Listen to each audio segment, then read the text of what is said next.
Good morning, students. I am Mohit Narula, your financial market management teacher.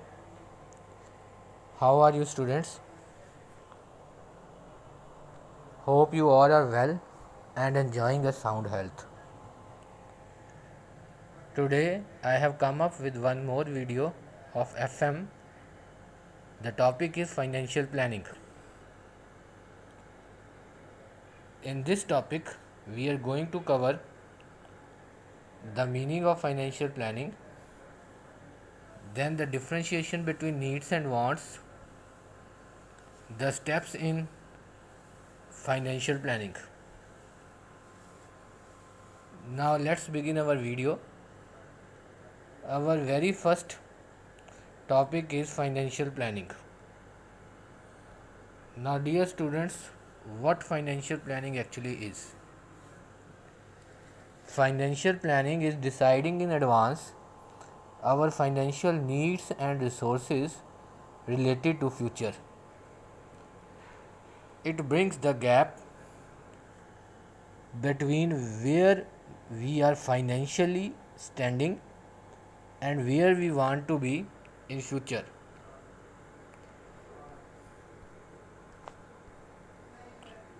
Now next is,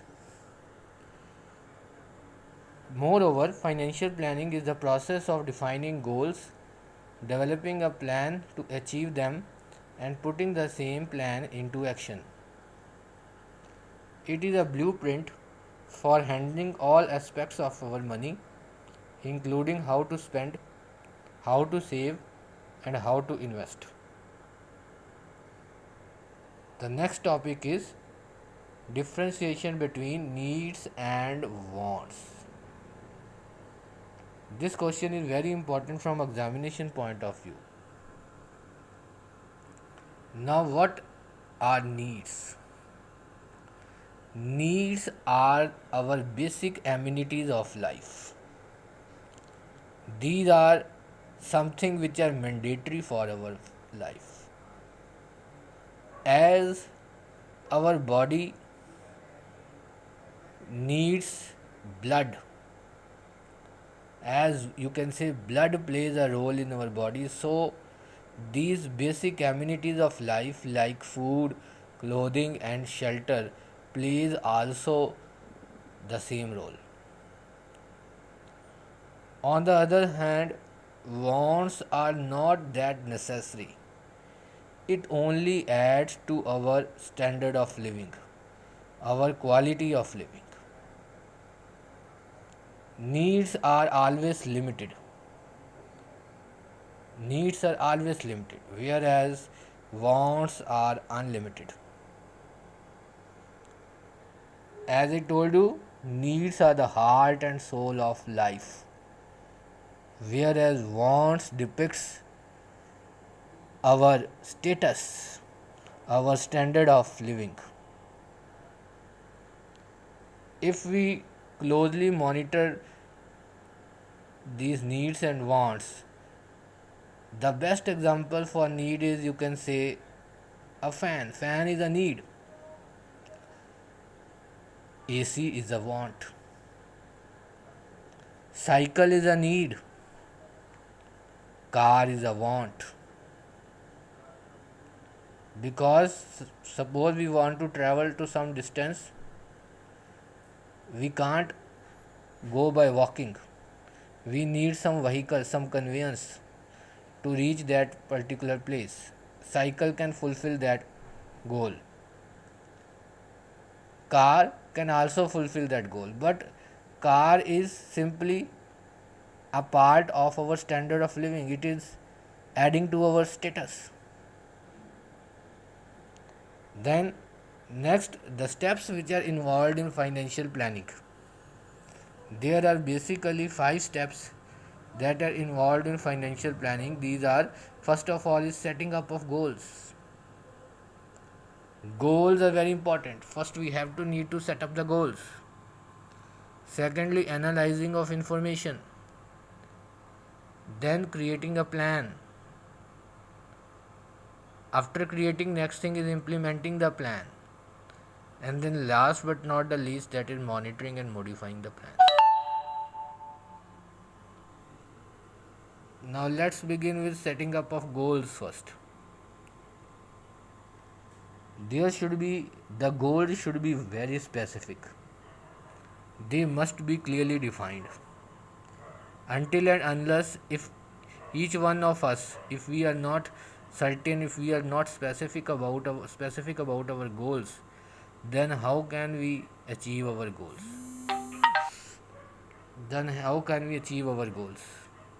So goals are very important here. Then for setting up of goals, it should be meaningful and measurable. Measurable means which can be measured. For example, suppose I'll explain it with the help of an example. Suppose you have, before your board exams, you have set up a goal of, in your pre-board exams you have set up a goal of 70%.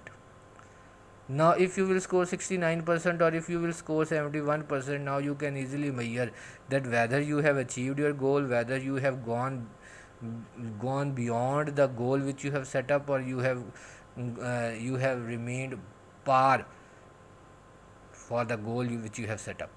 So that's why the goals should be measurable. It should be in numeric form. And secondly, they must be specific. Until and unless we are not specific about our goals, we can never achieve them. Then next is analysis of information. Analysis of information is very helpful in making judicious use of funds. How it helps in making judicious use of funds? It helps to avoid misutilization of funds. It helps us to understand where we stand financially, where should we spend, and from where we can save. When we are thinking on these terms like where should we spend or where we need to save, obviously we are judiciously utilizing these funds, and there is a very little scope for the misutilization of funds. Then next is creating a plan. For creating plans, resources are very important.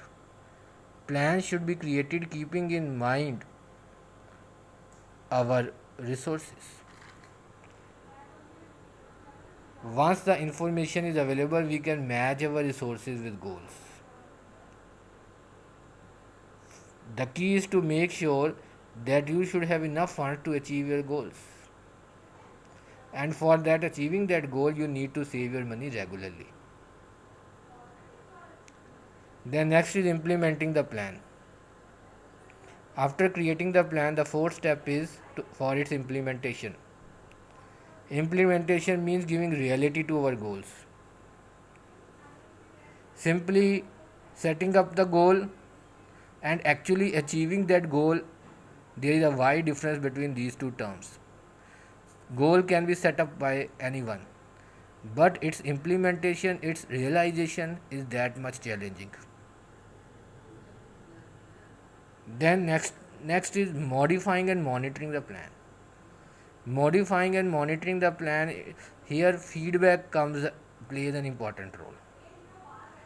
Time always keeps on changing, nothing is certain, nothing is definite. Therefore, plans also need to be keep on changing from time to time. Our goals also keep on changing. With our wisdom, with our maturity, our goals keep on changing. Now you are a student, your basic priority is to do well in studies.